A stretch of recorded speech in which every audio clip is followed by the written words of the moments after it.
a sunny day, Clara, on February the 21st, 1967, about 2:45 p.m. That such a catastrophe could occur in a small rural town such as the Plains. Of course, it just happened to be that it looked like circumstances like this arise, and we just have to make the best out of them that we can under the conditions. Here was a man that apparently came down through town driving at a moderate rate of speed, and evidently his brakes failed and he ran into the local freight train, which taken his life and started a fire the Plains people and surrounding area had never ever realized could ever come about, or had never had the opportunity to experience anything like this. I might say that one of the train crew, he's a member of the Pendle Volunteer Fire Company, certainly kept a level head, and the first thing he did was to go to the different houses and tell the people to evacuate.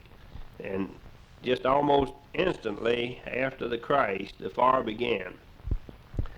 Mr. Brittle was at the Farmers Exchange. Judy Owens, his secretary, was there. She seen the men jumping off of the train, which was not normal, and she looked in the direction of the Piedmont and seen the smoke coming up.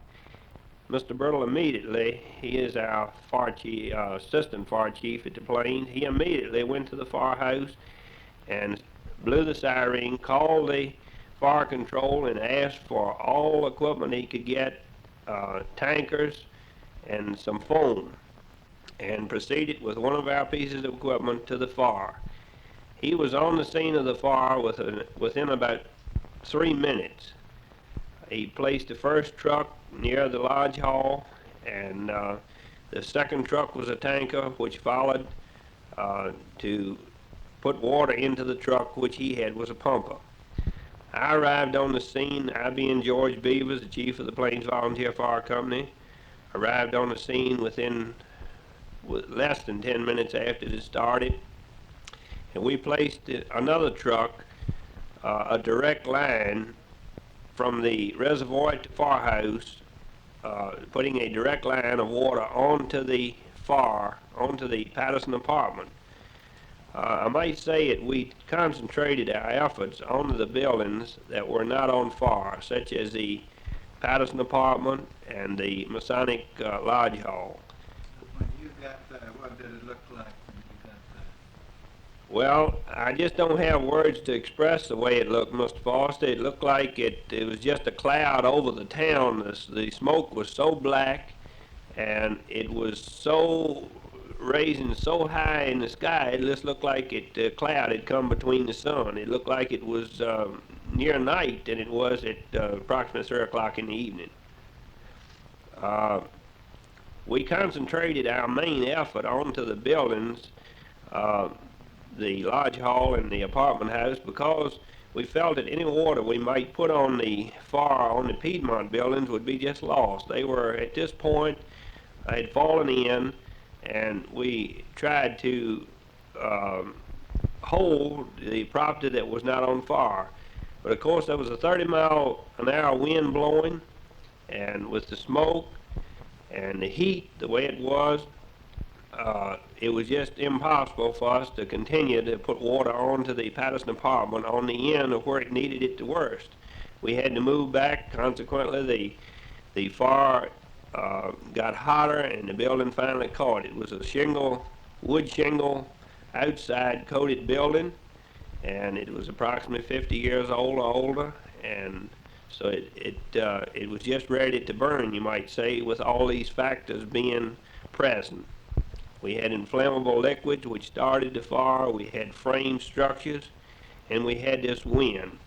And when you get those factors together, it's almost impossible to control a fire and to hold it where you'd like to. Of course, we had companies coming in from all around us. I'd say a radius of some probably 25 to 30 miles. We had companies coming from as far away as Culpeper, Strasburg, Manassas, Jefferson Park, Coles District, Fairfax, Centerville, and everybody responded. They were cooperated beautifully. We had 2 foam trucks come in from the Dulles International Airport, and it's hard to realize how effective this equipment can be until you see it in action. They were able to put the tank truck that was on far out, and they concentrated their efforts towards the Patterson building, but at that time it was too far gone to save. We had a ladder truck, an 80-foot aerial ladder truck in from Vienna.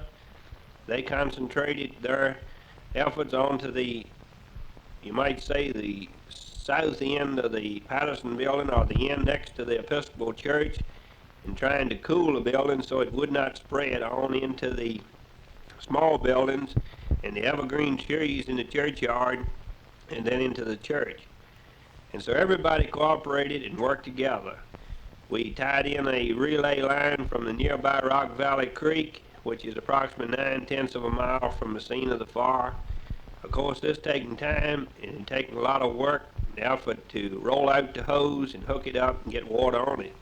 But these fellows from Manassas, Fairfax, Dunlorne responded and were willing to help in any way they could. We had the company there, a group of men from Jefferson, along with their equipment, and they helped. They stayed there, in fact, till 1 o'clock and helped us mop up, you might say, and helped to put out the fire in various lumber piles and so on.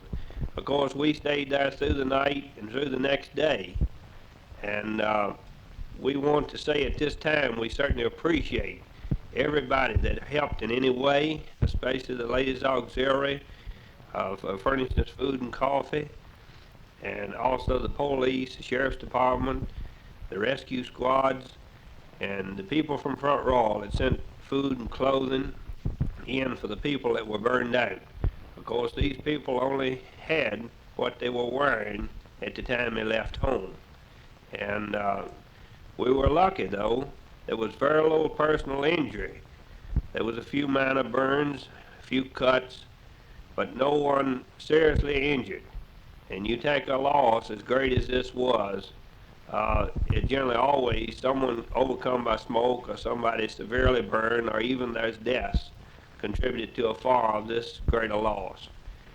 And I might say that we certainly do appreciate Mr. Foster's quick response to take pictures such as we have seen here today and be able to have something you might say to look back on and to really be able to see. We'll never forget it, but it's good for the future to be able to look back and see what really did go on in a short time.